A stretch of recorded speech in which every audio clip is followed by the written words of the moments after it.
오늘 지구촌교회 공동체 여러분들 만나 뵙게 돼서 너무나 반갑습니다. 하나님께서 뜻이 계셔서 저를 세우셨고 또 뜻이 계셔서 이끄셨고 또 뜻이 계셔서 이루실 것입니다. 순종하는 마음으로 이 자리에 섰습니다. 오늘 하나님 말씀이 선포될 때 우리의 마음의 문이 열려지기를 축원합니다. 성령께서 우리 마음 가운데 이 모든 마음의 상태를 옥토로 만들어 주시기를 축원합니다. 그리고 그 말씀이 선포될 때 여러분들이 그 말씀을 깨닫고 그 말씀대로 순종하면서 그래서 그 말씀대로 살았더니 하나님이 30배, 60배, 100배의 놀라운 열매로 여러분에게 돌려드리는 그 축복의 주인공들이 다 되시기를 주의 이름으로 축원합니다. 특별히 오늘 예배드리는 이곳에 예수의 피를 지금 뿌려서 또 온라인으로 드리는 이 비대면 예배에도 예수의 그 현장에 예수의 피를 뿌려서 사악하고 더럽고 추악하고 패역한 모든 어둠의 영들은 다 떠나갈 줄 믿습니다. 참 예배자의 모습으로 우리가 온전하게 하나님께 예배 드릴 때 우리만 그냥 있다가 가는 것이 아니라 성령께서 이곳에 같이 오셔서 우리를 붙들어 주시고 우리의 마음을 열어 주시고 선포되는 그 하나님 말씀에 우리가 반응하고 그 말씀을 마음판에 새기고 또 그 말씀을 붙잡고 기도하고 그 말씀대로 변화되는 놀라운 일이 일어나기를 주의 이름으로 축원드립니다. 여러분 하나님의 사람들이시죠? 아멘? 하나님의 사람들은 그럼 무엇을 통해서 힘을 얻습니까? 기도를 통해 힘을 얻습니다. 이 말은 무슨 말이냐? 우리가 구할 때 얻을 수 있다는 말입니다. 성경은 말합니다. 구하라 그리하면 얻을 것이요 찾으라 그러면 찾을 것이요 문을 두드리라 그리하면 너에게 열릴 것이요. 그런데 어떻게 기도해야 됩니까? 어떻게 기도해야 됩니까? 믿음으로 구해야 됩니다. 왜냐하면 믿음의 기도만이 응답을 받기 때문에 그렇습니다. 그럼 믿음의 기도는 어떤 것이냐? 하나님께서 말씀을 통하여서 믿음이 어떤 것인지, 믿음의 기도가 어떤 것인지 우리에게 말씀하고 있습니다. 로마서 10장 17절 우리 큰 소리로 한번 같이 읽을까요? 시작. 그러므로 믿음은 들음에서 나며 들음은 그리스도의 말씀으로 말미암았느니라. 우리가 영적으로 믿음의 뿌리를 내리는 데 있어서 우리에게 필요한 것은 내가 처한 상황 아니에요. 내가 느끼고 있는 느낌 그것도 아니에요. 지금 내 눈에 보이는 것, 내 손에 잡히는 것 그것도 아니에요. 그리스도의 말씀을 듣는 것입니다. 듣고 믿음이 생기면 이제 그 믿음을 가지고 엎드리는 거예요. 하나님께 기도하는 겁니다. 지금 여러분은 그리스도의 말씀을 듣고 계십니다. 그러면 그 말씀을 듣는 가운데 여러분 이 10년 가운데 믿음이 생겨날 것입니다. 그리고 그 믿음을 가지고 이제 엎드리는 거예요. 그 말씀을 붙들고. 우리는 성도들입니다. 그리고 하나님께서 우리를 자녀 삼아 주셨습니다. 성도되고 하나님의 자녀 삼아 주신 우리의 미래를 결정짓는 중요한 요인이 두 가지가 있는데 첫 번째는 우리가 그 하나님 말씀, 선포되어지는 하나님 말씀에 우리가 어떻게 반응하느냐. 그리고 두 번째는 그 하나님의 말씀이 우리 마음 가운데 지금 거하고 있는가. 그리고 그와 거한 말씀에 내가 순종하고 있는가. 그것이 우리의 영적인 미래를 결정짓는 중요한 요소입니다. 하나님 말씀에는 여러 가지 특징이 있는데 몇 가지만 제가 말씀을 드리면 첫 번째로 하나님 말씀은 거룩한 진리입니다. 여러분 하나님 말씀 믿으시죠? 아멘. 성경은 유일한 믿음의 책입니다. 그리고 성경은 유일한 진리의 책이고 성경은 유일한 예언의 책입니다. 다른 경전과는 달라요. 다른 종교에서 믿고 있는 그 책과는 달라요. 여기는 하나님의 말씀이 있었고 이 말씀이 어떻게 이루어질 것이며 그리고 어떻게 그 말씀대로 사는 것이 이 믿는 자들의 본분인가를 말씀해 주고 있습니다. 그리고 성경에 나타난 진리를 로고스라고 한다면 그것이 지금 나에게 선포되는 말씀으로 내가 받는 것 그것이 레마의 말씀입니다. 두 번째 말씀은 복음과 관련이 있습니다. 복음이 뭐죠? 예수 그리스도이십니다. 그래서 모든 말씀은 다 예수 그리스도로 풀어야 합니다. 구약에 있는 말씀도 예수 그리스도로 풀고 신약에 있는 말씀도 예수 그리스도로 풀어야 됩니다. 세 번째로 말씀은 하나님께로 받은 말씀은 어떤 하나님의 목적이 있는데 그 목적을 이루기 위해서 직접적으로 하나님이 어떤 사람에게 혹은 어떤 교회에게 명령하셔서 그 목적을 이루게 하십니다. 예를 들면 안디옥 교회에 성령께서 말씀하시죠. 바울과 바나바를 파송해라. 사도행전 말씀을 읽어볼까요? 시작. 주를 섬겨 금식할 때 성령이 이르시되 내가 불러 시키는 일을 위하여 바나바와 사울을 따로 세우라 하시니. 이 말씀은 구약 성경에 있는 말씀도 아니에요. 그냥 그 당시에 그 안디옥 교회에 성령께서 바나바와 바울을, 사울을 하나님이 세우셔서 보내시려고 직접 안디옥 교회에 주신 말씀입니다. 자, 그럼 이 안디옥 교회는 그 말씀을 받았어요. 어떻게 반응해야 될까요? 이 말씀을 하나님의 말씀으로 받았어요. 그리고 그 명령을 받들기 위해서 그 두 사람을 파송합니다. 이렇게 하나님의 말씀은 어떤 각 시대마다 하나님이 택한 하나님의 백성들에게 말씀을 주시고 그 말씀을 하나님의 목적을 위해서 실행시키는 것입니다. 그러므로 우리는 성령 하나님께서 지금 나에게 무엇을 말씀하시는가? 하나님이 이 말씀을 통하여 나에게 어떤 것을 요구하시는가에 대해서 깊이 생각하고 준비해야 합니다. 그러므로 성령의 음성에 예민해야 합니다. 네 번째로 하나님 말씀은 2000년 전에 쓰여진 성경이지만 세월의 간격이 있지만 지금 나에게 여기서 무엇을 말씀하시는가를 내가 삶에 적용하며 살아가는 것입니다. 교회 역사를 보면 역사적으로 하나님의 사람들은 주님의 뜻이 명확하지 않을 때 어떻게 했습니까? 하나님의 말씀을 들었어요. 그리고 그 말씀을 읽었어요. 예를 들면 구약시대 때 다니엘 선지자 같은 경우 왜 우리나라가 이 큰 바벨론에게 노예로 속국으로 팔려오게 되었을까 하고 고민할 때가 있었어요. 그때 그 하나님의 뜻을 구하기 위해서 그는 주님께 엎드리기 전에 하나님의 말씀을 피웠어요. 예레미야 선지자의 글을 읽는 도중에 하나님이 이 유다 백성의 이 죄 문제 때문에 징벌하셔서 70년간 이 바벨로니아의 포로 생활을 하게 하시는구나 라는 것을 알았어요. 그리고 그는 그것을 알고 70년이 다가왔을 때 그 70년에 하나님께서 다시 회복시킨다는 것을 준비하고 우리가 이제 11월 1일부터 다니엘 기도할 텐데 21일간 그가 기도하기 시작했어요. 하나님, 우리 유다 백성이 이렇게 죄를 범했군요. 하나님 용서하여 주시옵소서. 첫 번째. 두 번째는 하나님은 공의의 하나님이십니다. 그 공의의 하나님께서 이 죄 범한 이것들을 공의로 심판하시는군요. 세 번째, 하나님 그럼에도 불구하고 하나님 긍휼을 베풀어 주시옵소서. 하나님의 그 사랑과 그 긍휼을 우리 유다 백성에게 베풀어 주시옵소서. 이렇게 그는 기도를 했던 것입니다. 지금도 수많은 하나님의 백성들이 하나님의 뜻을 구할 때 하나님의 말씀을 펼칩니다.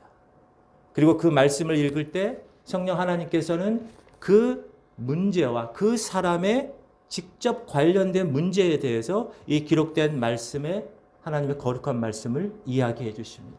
그럼 우리는 그 얘기, 그 로고스의 그 말씀을 받고 하나님의 레마의 말씀으로 내가 받아서 그 말씀대로 순종하며 살아갑니다. 오늘 본문을 보니까 하나님의 애굽 땅에서 노예를 한 민족, 하나님에 대한 비전을 상실한 채 매일매일 그냥 가는 그런 민족들. 그러나 하나님의 백성이셨어요. 그래서 하나님은 보셨어요. 그리고 하나님은 때가 되어서 이제 하나님이 그 이스라엘 백성들에게 행하실 그 뜻을 실행하시기 시작합니다. 뭘 실행하시나요? 출애굽시키기로 결정하셨어요. 그래서 모세라는 리더를 세우세요. 그리고 그 리더를 통하여서 하나님의 놀라운 일을 계획하셨어요. 그리고 모세에게 그 계획을 말씀해 주셨어요. 어디서 말씀하셔 주셨죠? 호렙산에서 무릎을 꿇게 하고 신발을 벗게 하고 하나님의 그 원대한 계획을 하나님의 말씀으로 나타나셔서 그에게 이야기합니다. 모세는 그 이야기를 들었습니다. 그리고 순종하는 마음으로 그 하나님의 계획을 그의 택하신 백성들에게 가서 선포하고 알립니다. 자, 우리 29절 읽을까요? 시작. 모세와 아론이 가서 이스라엘 자손의 모든 장로를 모으고 아론이 여호와께서 모세에게 이르신 모든 말씀을 전하고 그 백성 앞에서 이적을 행하니 백성이 믿으며 여호와께서 이스라엘 자손을 찾으시고 그들의 고난을 살피셨다함을 듣고 머리 숙여 경배하였더라. 애굽에서 수백 년 동안 종살이 하던 하나님의 백성들. 그런데 하나님 모세를 통하여 전한 말씀을 들었어요. 자, 하나님 말씀을 받았습니다. 누가? 이스라엘 백성들이. 그리고 어떻게 반응했습니까? 첫 번째, 백성이 믿었어요. 그 말씀을 믿었어요. 그리고 두 번째 어떻게 반응했습니까? 머리 숙여 그 말씀 앞에 경배했다는 사실입니다.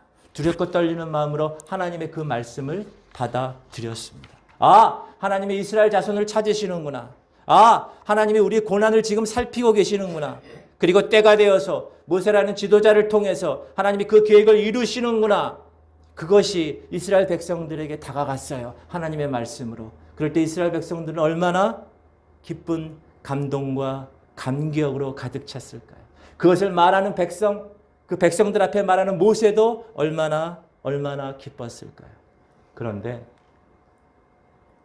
똑같은 하나님의 말씀을 전했는데 바로의 반응은 어땠습니까? 우리 한번 읽어볼까요? 시작! 그 후에 모세와 아론이 바로에게 가서 이르되 이스라엘의 하나님 여호와께서 이렇게 말씀하시기를 내 백성을 보내라.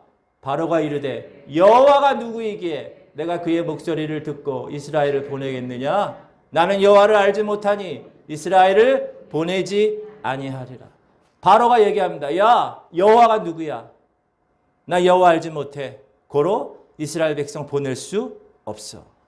자, 노예 백성들에게는 기쁨으로 다가왔던 그 하나님의 말씀이 지금 바로에게는 경멸과 조롱으로 다가오고 있습니다.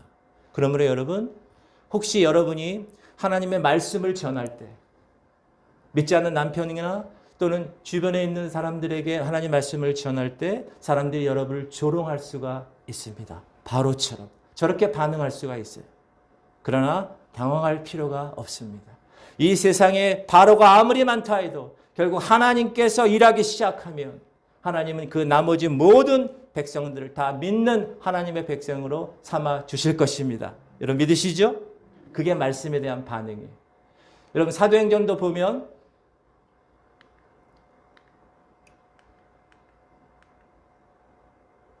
사도행전에서 보면 사도행전 2장에 보면 여러분 사도행전 2장이 어떤 장이죠? 성령이 마가다락방에서 성령이 임했던 그 장면이에요. 자, 오순절날 사도들이 성령을 경험합니다. 성령 충만을 경험합니다. 그리고 베드로가 하나님 말씀을 선포합니다. 예수 그리스도를 증언합니다. 어떻게 해요? 너희가 십자가에 못 박은 이 예수를 하나님이 주와 그리스도가 되게 하셨다. 선포했어요. 하나님 말씀이 선포되었어요. 그때 그 말씀을 들은 이스라엘 사람들의 반응은 어땠나요? 시작. 그들이 이 말을 듣고 마음에 찔려 베드로와 다른 사도들에게 물어 이르되 형제들아 우리가 어찌할꼬 하거늘. 말씀을 받은 사람들의 반응, 마음이 찔렸어요.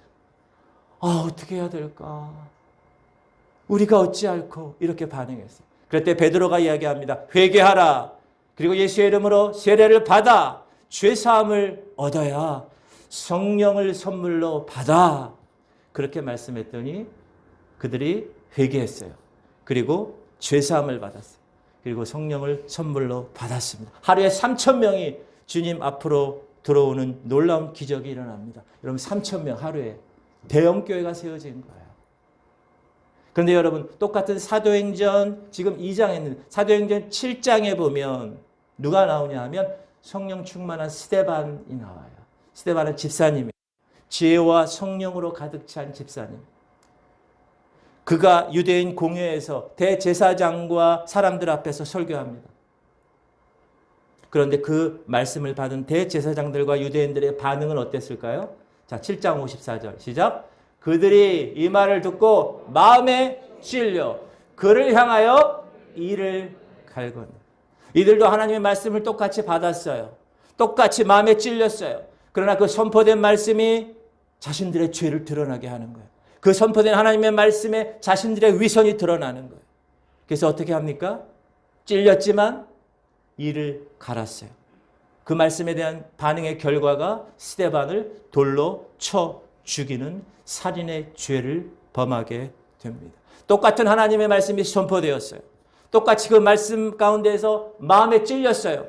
그러나 베드로의 설교에 사람들은 회개했고 구원받았지만 스데반의 설교에는 사람들이 이를 갈고 스데반을 죽입니다. 이것이 바로 말씀에 대한 다른 반응입니다. 자, 디모데후서 2장 읽을까요? 시작. 우리는 구원받은 자들에게나 망하는 자들에게나 하나님 앞에서 그리스도의 향기니 이 사람에게는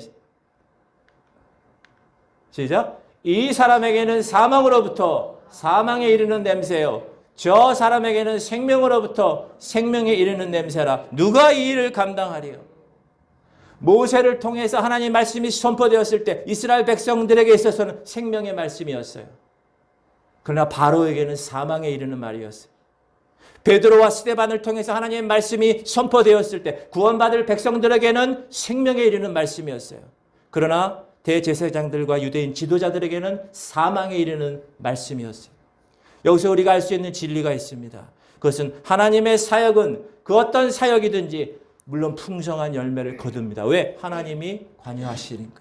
그러나 동시에 많은 사람들이 거부하고 많은 사람들이 조롱하고 많은 사람들이 손가락질합니다.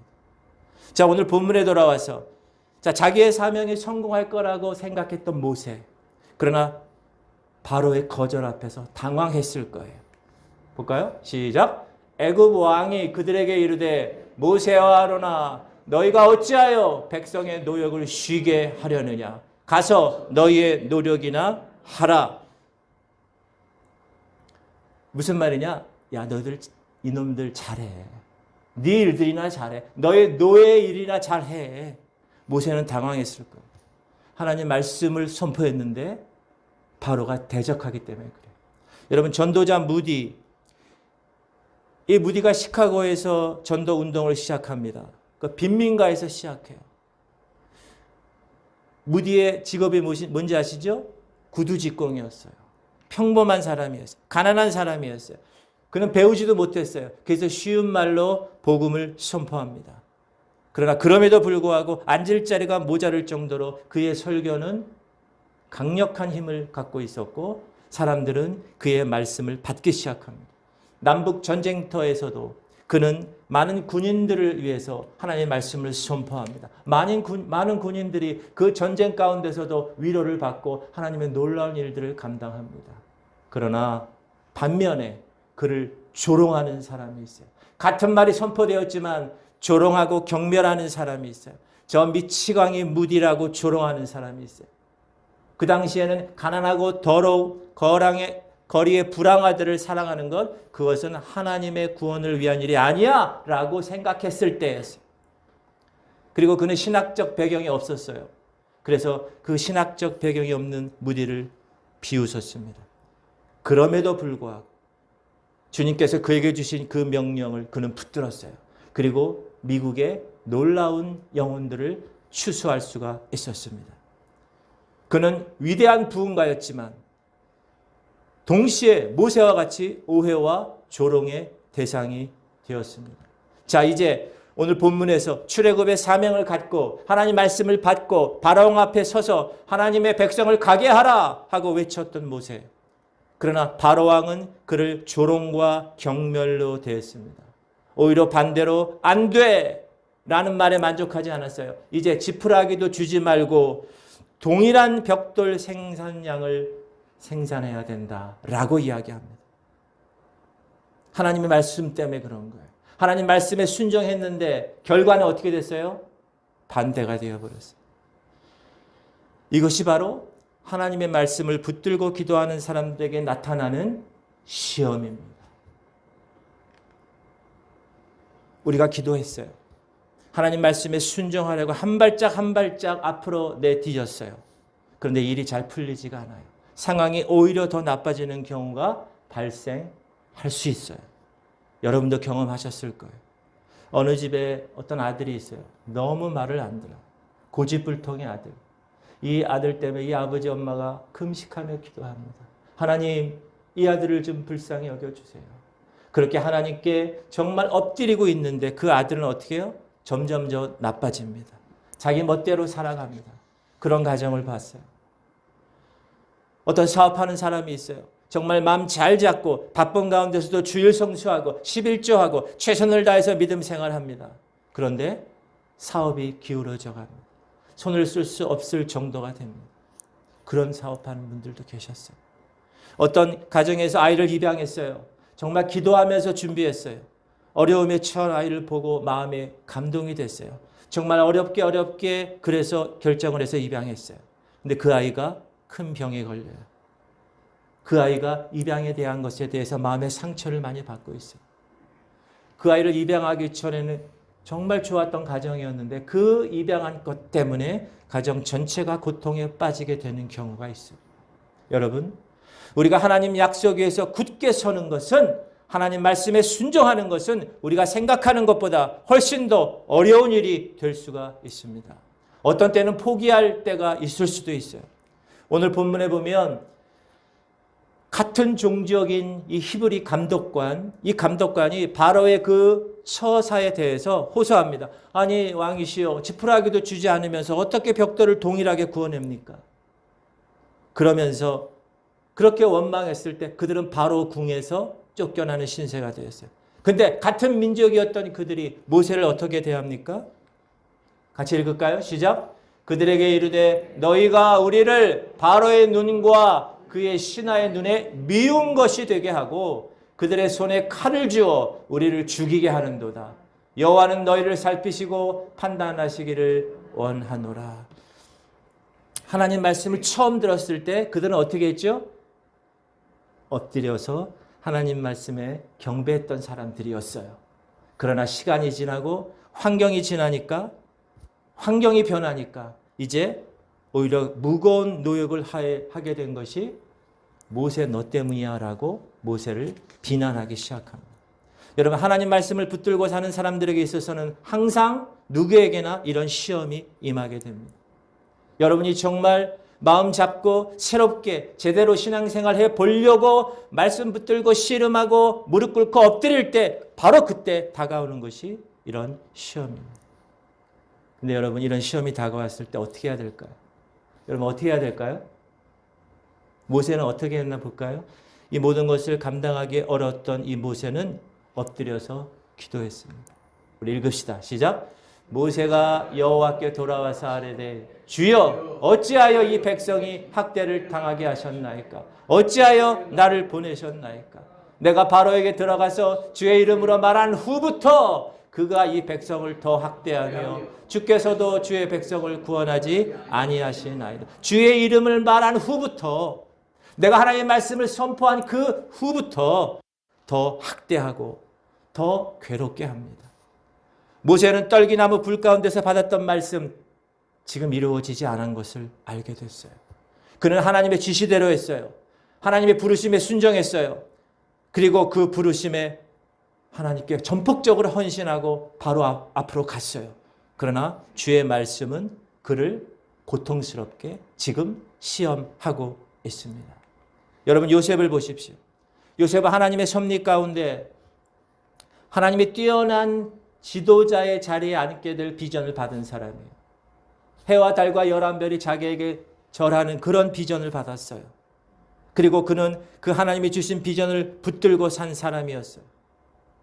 그런데 형제들에게 미움을 당하고 시기를 당하고 애굽에 팔려갑니다.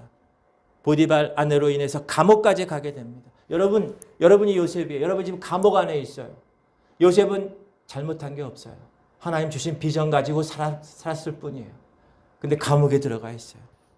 많은 사람이 조롱해요. 요셉에게 손가락질합니다. 이런 바보 같은 놈아, 넌 뭘 믿고 있는 거냐? 네가 믿고 있는 하나님이 살아있어?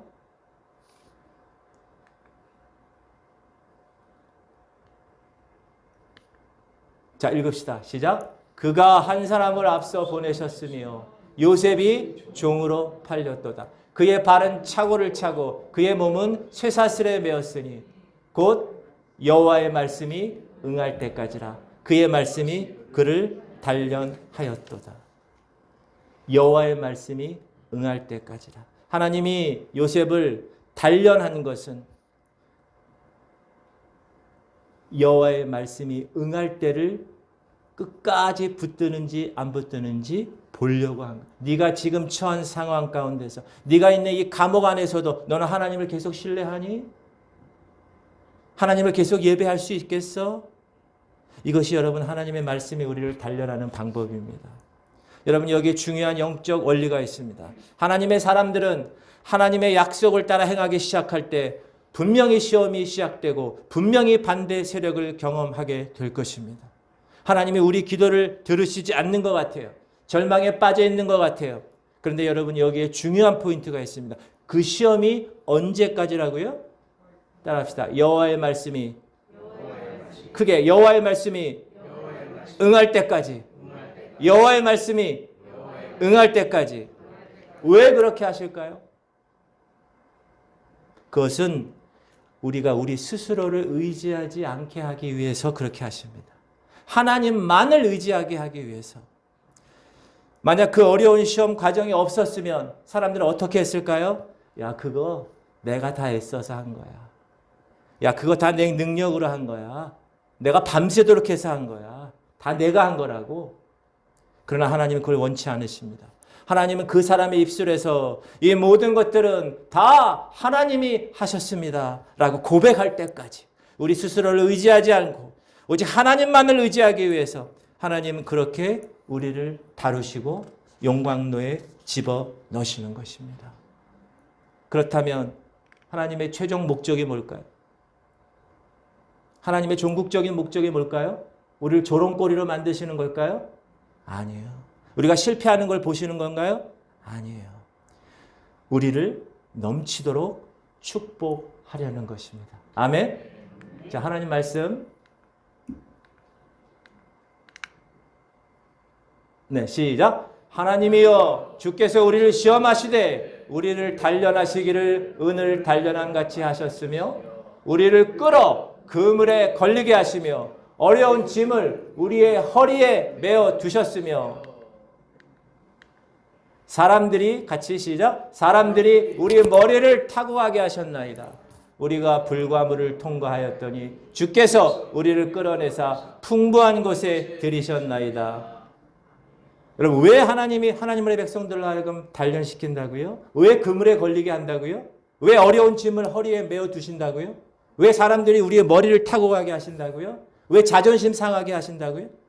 왜 조롱당하게 하신다고요? 왜 불과 물을 건너게 하신다고요? 그 이유는 우리를 끌어내사 그 단련 과정을 다 끝나고 나면 풍부한 곳에 들이시게 하기 위해서입니다. 할렐루야. 우리의 삶의 깊이와 넓이와 높이가 더해가기를 바라시기 때문에 그래요. 나의 힘으로는 될 수 없는 것을 고백하게 하기 위해서 내 능력으로는 될 수 없구나. 내 지혜로는 될 수 없음을 깨달으라고 하나님만이 하신 일이라고 고백할 수 있게 하려고 그래서 물 가운데로 지나게 하세요. 그리고 불 가운데로 지나게 하시는 그러므로 여러분 수많은 사람들의 쓸모없는 말보다 하나님의 말씀을 굳게 붙드시기 바랍니다. 현재의 상황이 얼마나 어려운지 마음에 두지 마세요. 조금만 지나면 이제 하나님이 어떻게 하신다고요? 우리가 불과 물을 통과하였더니 주께서 우리를 끌어내사 풍부한 곳에 들이게 하셨습니다. 하나님의 때가 다가왔을 때. 때가 되면 하나님이 행하실 거예요. 때가 되면 하나님은 능력을 드러내실 거예요. 때가 되면 우리의 대적을 하나님께서 쫓아내실 거예요. 때가 되면 하나님이 하시는 일을 우리의 두 눈을 통하여서 보게 하실 거예요. 시작. 여호와께서 모세에게 이르시되 이제 내가 바로에게 하는 일을 네가 보리라. 강한 손으로 말미암아 바로가 그들을 보내리라. 강한 손으로 말미암아 바로가 그들을 그의 땅에서 쫓아내리라. 아멘. 잠깐 동안은 바로 왕이 득세하는 것 같아요. 그러나 때가 되었을 때 이제 하나님께서는 그의 종들을 선택하셔서 온 나라가 주님 앞에 무릎을 꿇게 하실 것입니다. 무엇으로? 강한 손으로 말미암아. 그래서 하나님은 그 강한 손으로 말미암아 바로 왕에게 10가지 재앙을 내리게 하시고 그 강한 손으로 말미암아 야야야야 빨리 가라 이렇게 출애굽을 시키십니다. 하나님의 말씀을 이루게 하셨어요. 우리가 하나님의 말씀을 그러므로 붙들 때 우리는 하나님이 하는 일을 보게 될 것입니다. 주께서 말씀하시는 그날 우리는 하나님의 하시는 일을 두 눈으로 목격하게 될 거예요. 하나님의 말씀은 반드시 성취되기 때문에 그렇습니다.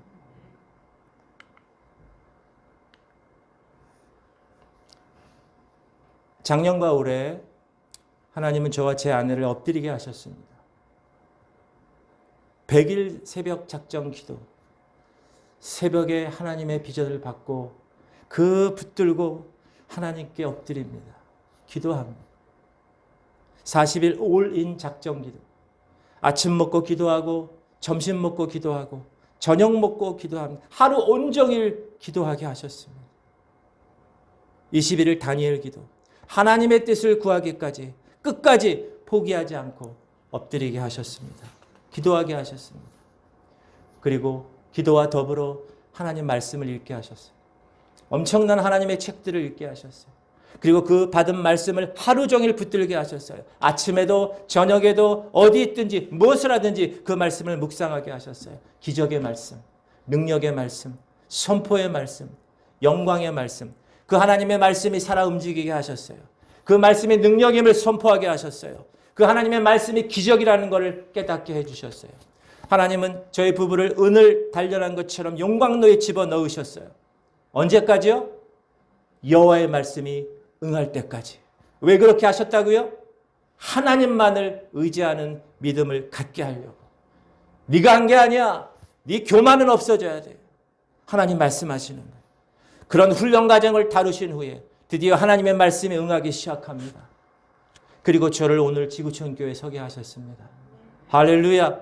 광야에서 기도할 때 하나님은 시끄럽고 소란한 도시가 아니라 조용하고 적막한 광야로 저를 몰아넣으셨어요. 시끄럽고 이 도시에서는 들을 수 없었던 주님의 음성, 분주에서는 들릴 수 없었던 그 주님의 음성이 광야에서는 들리기 시작합니다. 여러분, 광야라는 곳은 어떤 곳입니까? 주님 없으면 살 수 없는 곳이에요. 광야는 먹을 것도 없고 마실 것도 없는 곳이에요. 낮은 덥고 밤은 추위가 있는 곳이에요. 도저히 주님 없이는 살 수 없는 곳, 그곳으로 밀어 넣으셨어요. 그리고 주님이 만나를 주지 않으면 굶어 죽는 곳에서, 주님이 반석에서 물을 주지 않으면 목말라 죽는 곳에서, 주님이 구름 기둥으로 나를 감싸지 않으면 더워 죽을 그곳에서, 주님이 불기둥으로 나를 어루만지지 않으면 얼어 죽을 그곳에서 하나님은 계속 돌리셨어요. 그런데 여러분, 하나님은 그 광야에서 하나님의 말씀을 듣게 하셨습니다. 여러분, 히브리 말에 광야라는 말은 미드바르예요. 미드바르. 그런데 하나님의 말씀은 다바르예요. 같은 말이에요. 하나님은 미드바르라는 광야에서 다바르라는 하나님의 말씀을 듣게 하셨습니다. 그리고 그 말씀을 붙들게 하셨어요. 그리고 그 말씀을 붙들고 엎드리게 하셨어요. 단련하게 하셨어요. 그랬더니 때가 되어 하나님의 강한 손으로 말미암아 이제 너희는 내가 하는 일을 보게 될 것이다. 아멘. 하나님은 광야에서 제정의 기도를 성경적으로 알려주셨습니다. 어떻게 광야에서도 부요함을 누리며 살아가는지, 어떻게 하나님의 언약을 세울 수 있는지, 부를 얻는 권능, 신명기 8장 18절에 그 권능을 어떻게 받는 것인지, 우리가 사단에게 빼앗겼던 그 재정을 원래 하나님이 허락하신 대로 어떻게 하나님의 백성들에게 다시 돌아오게 하는지 하나님은 알려주셨습니다. 하나님은 광야에서 어둠의 영을 어떻게 대적해야 되는지 알려주셨어요. 어떻게 영적 전쟁을 수행해야 하는지, 어떻게 사단의 권세를 회파해야 하는지, 하나님의 자녀된 권세는 어떤 것인지, 그 자녀된 권세를 가지고 내가 사단을 어떻게 대적해야 되는지, 예수 그리스도의 피의 권세를 알게 하셨어요. 보혈의 능력을 체험하게 하셨어요. 하나님은 그 광야에서 병고침을 위해서 기도하게 하셨어요. 하나님은 그 병고치는 그 기도의 능력을 통하여서 왜 하나님이 우리의 하나님 말씀을 내 입으로 선포해야 하는지, 치료의 광선이 어떻게 임하는지, 믿음의 기도는 어떤 것인지, 누구든지 이 산대로 들려 바다에 던져지라 하며 그 말하는 것이 이루어질 줄 믿고 마음에 의심하지 아니하면 그대로 되리라. 내가 다시 말하노니 기도하고 구한 것은 받은 줄로 믿으라. 그리하면 너에게 그대로 되리라. 하나님 말씀하신 대로. 하나님은 광야에서 그렇게 말씀을 주셨고 그 말씀을 신뢰하게 하셨고 엎드리게 하셨고 기도하게 하셨습니다. 근데 어떤 사람들은 조롱합니다. 어떤 사람들은 이해가 안 된다고 합니다. 기도하고 한다고 되겠어? 어떤 사람은 비웃습니다. 어떤 사람은 떠납니다. 여러분, 모세가 한 일은 자기가 한 일이 아니었어요. 하나님의 일이었어요. 그럼에도 불구하고 자기가 하나님 말씀에 순종하고 부르심에 순종했고 그 소명에 순종해서 바로왕에게 갔지만 바로왕은 경멸합니다. 조롱합니다. 더 큰 노동력을 요구합니다. 그렇게 하나님의 사람을 비웃습니다. 그러나 여러분, 하나님의 사람들은 포기하지 않아야 돼요. 하나님은 하나님의 사람들을 용광로에 집어넣으시고 하나님의 백성들을 훈련시키는데 왜 그렇게 하신다고요? 그 속에서 내 모습은 다 없어지고 하나님의 모습만 보이게끔. 여러분, 금강석, 그 금이 박힌 돌, 그게 용광로에 들어가야 그 뜨거운 불에 다 녹아져야 순금이 나오는 겁니다. 하나님은 그렇게 뜨거운 용광로 속에서 하나님의 백성들을 빚어내고 계십니다. 언제까지요? 여호와의 말씀이 응할 때까지. 어떤 때는 하나님은 우리를 끌어 그물에 걸리게 하실 것입니다. 하나님이 걸리게 하신다고 그랬어요. 어떤 때는 어려운 짐을 우리의 허리에 두셔서 우리가 일어나지 못하도록 하실 것이에요. 하나님이 무거운 짐을 두신다고 그랬어요. 어떤 때는 사람들이 우리의 머리를 타고 가게 하신다고 그랬어요. 우리의 자존심을 건드리는 거예요. 하나님이 그렇게 하신다고 그랬어요. 어떤 때는 우리의 생각을 태워버리실 겁니다. 너의 그 교만한 생각을 태워버리실 거예요. 너의 그 인본적인 생각을 태워버리실 거예요. 우리의 의를 태우실 거예요. 왜 그렇게 하신다고요? 우리의 입에서 내가 한 것이 아니고 하나님이 하셨습니다. 고백하게 하시려고 그렇게 말하십니다. 언제까지요? 여호와의 말씀이 응할 때까지. 그때가 되면 하나님은 강한 손으로 우리를 붙들고 계십니다. 두려워하지 말라, 내가 너와 함께함이라. 놀라지 말라, 나는 네 하나님이 됨이니라. 내가 너를 굳세게 하리라. 참으로 나의 오른손으로 너를 붙들리라. 할렐루야. 그렇게 붙들림 당할 때 하나님의 때가 되었을 그때가 하나님께서 여러분을 풍부한 곳에 이루게 하는 것입니다. 사랑하는 지구촌 교회 성도 여러분, 이 하나님의 뜻을 받으시길 바랍니다. 이 하나님의 뜻에 동참하시기 바랍니다. 같이 중보하시기 바랍니다. 동일하게 하나님은 여러분을 단련하고 계십니다. 뜨거운 용광로에서 여러분의 모습을 없애실 거예요. 때로 원치 않게 고통의 현장에 서게 하실 것입니다. 때로 광야에 몰아넣으실 거예요. 하나님의 눈에 보이지 않을 때가 있어요. 손에 잡히지 않고 하나님의 음성이 귀에 들리지 않는 곳으로 몰아가실 거예요. 그럼에도 불구하고 여호와의 말씀이 응할 때까지 여러분 포기하지 마십시오. 여러분의 말씀이 응할 때까지 견디셔야 합니다. 여러분 하나님의 말씀이 응할 때까지 엎드리고 또 엎드리셔야 돼요. 그 말씀을 끝까지 붙들어야 돼요. 그때가 주님을 만나는 때입니다. 그러므로 여러분이 광야에 계십니까? 그러면 기뻐하셔야 돼요. 여러분 광야에 계실 때 여러분 반응이 어떠십니까? 원망하시나요? 내가 11조 잘하고 주일 성수하는데 왜 내 이렇게 가정이 이래? 왜 내 자녀가 이래? 왜 내 남편이 이래? 이렇게 원망 불평하십니까? 아니요. 여러분이 광야 생활을 하시게 되면 여러분은 감사하셔야 돼요. 할렐루야. 하나님 감사합니다. 저를 들어 쓰시려고 하나님 말씀을 하나님께서 회복시키시고 나를 통하여 이루시려고 이렇게 광야로 몰아넣으시는군요. 그렇게 하나님의 때가 되면 하나님은 우리의 구함을 통해서 우리의 기도를 통해서 우리의 엎드림을 통해서 우리를 끌어내실 것입니다. 풍부한 곳에 들이실 거예요. 물과 불을 통과하게 하실 것입니다. 물에 하나님의 놀라운 일들이 불에 놀라운 일들이 벌어질 것이에요. 여러분 한 분 한 분을 그리고 이 교회 공동체를 놀라운 축복의 현장에 서게 하실 것입니다. 그것을 믿음으로 받는 여러분 되시기를 주 이름으로 축원합니다. 우리가 찬양하며 나갈 텐데